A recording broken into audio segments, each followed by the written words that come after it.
It's 5 awesome Transformers, guys. I'm Darth Thievius, and I'm your Tuesday.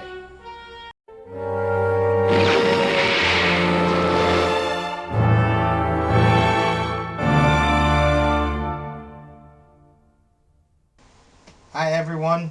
Uh, Sorry about not making a video last week. I figured with Neil not choosing a topic and his problems from the week before, I figured I'd just take the week off. I kind of needed it. Had too much other stuff going on. Um, so this week, after we answered all those lovely questions Neil gave us, we get to choose something from those questions and expand upon. So, I am choosing Babylon 5. Babylon 5 to me is seriously the greatest science fiction show that's ever been made.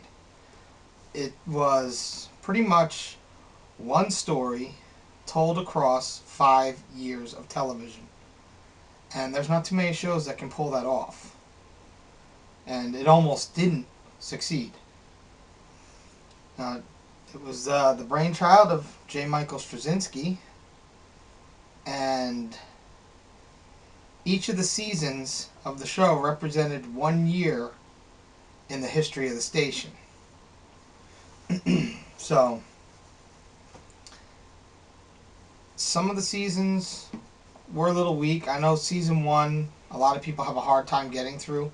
If you can get through the first half of season 1, the second half really picks up, really starts getting into the main story arc for the series, and we get our first introduction to the series' main villains, the Shadows. And the Shadows, pretty much an elder race, one of the oldest races in the galaxy, and they live for chaos, war. They think that through war, we better ourselves. And when all the first ones, as they were called, the older races in the galaxy, left to give it up to the second generation of races, which were humans, Minbari, Centauri, the Narn, those are all secondary races. When the first ones left, they left the Shadows and the Vorlons to oversee things. And at first, everything was fine, but then the Shadows and the Vorlons started to clash over different ideologies. So the whole show became a metaphor for the clashing of ideologies, of my way of doing things is better than yours. And it really worked well. Now, when it came to the series finale, they didn't know they were going to get picked up for season 5. So the series finale was actually recorded at the end of season 4.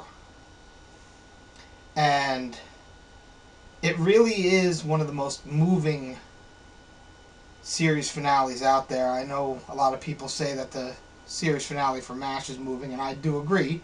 That is up there with one of my favorites as well. But every time I watch the entire series of Babylon 5 and I get to that last episode called Sleeping in Light, I get a tear in my eye at the end of the episode. It's just that moving. That's how well the show was done. So,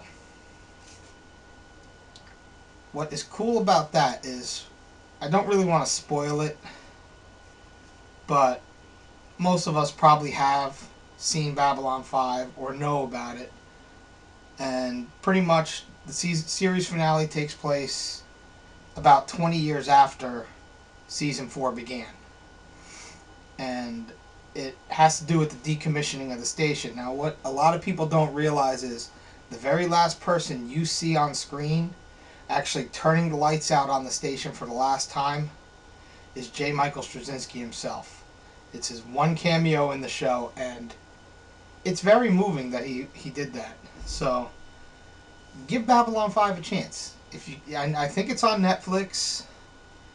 Of course, DVDs, all 5 seasons. You can probably get these cheap now. I know they put them in the smaller, slimmer packs now, and they lowered the prices on them. Some of these I did pay a lot for when they first came out, but that was years ago. It really is a good show. Stick with it because there's stuff that happens in season 1 that doesn't get resolved till season 5, and everything just flows together. There's a reason for almost every episode.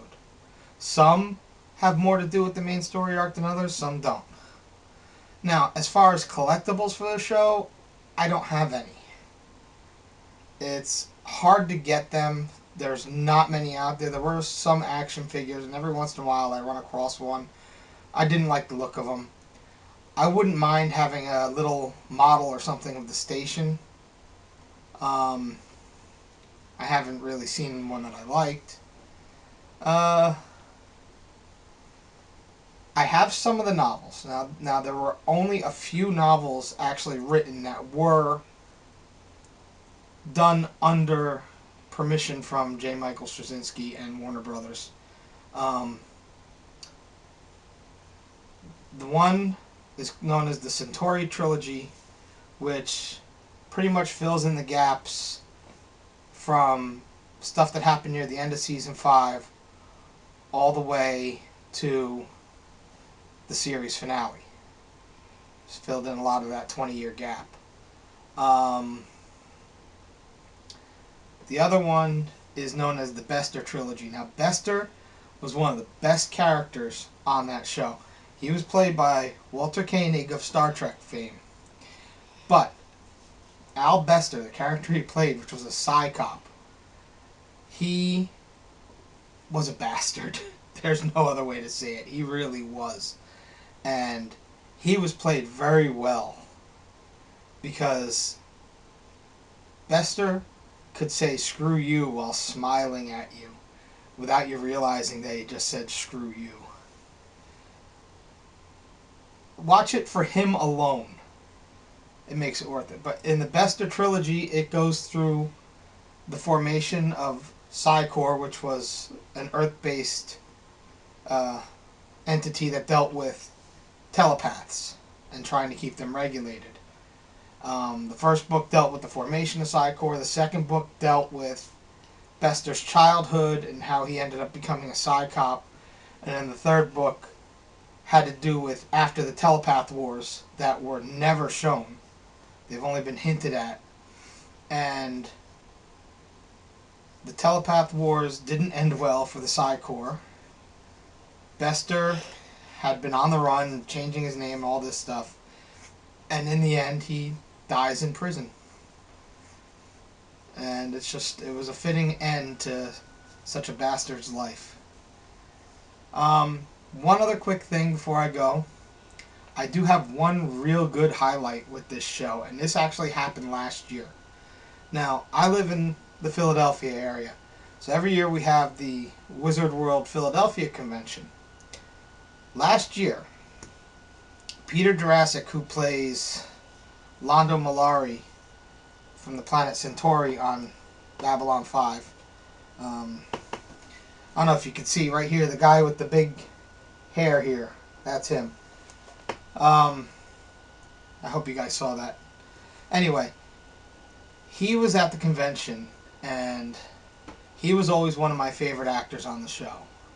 And I actually got to stand there for a few minutes near the end of the last day of the show, talk to him. He complimented me on my Doctor Who costume, and I ended up telling him how he was I felt some of his performances on Babylon 5 were the greatest. They really were. His character goes through more of a story arc than any of the others in the show, and his final fate is actually known early on, but how he comes to that, it's really depressing in the end. Because he started off as such a likable guy, and he just made a lot of bad decisions that basically he made deals with the devil that cost him his soul in the end. So, really, that was a highlight for me with this. I think I'm going to leave it there. It doesn't get much better than that, than actually meeting one of the actors you admired the most and getting to shake his hand and have just a few words with him. Even if it was only for 5 minutes, still, that was enough for me. And I'll always remember that. So that's going to do it for me. Remember, Babylon 5 is awesome. And I'll see you all next week. Thank you.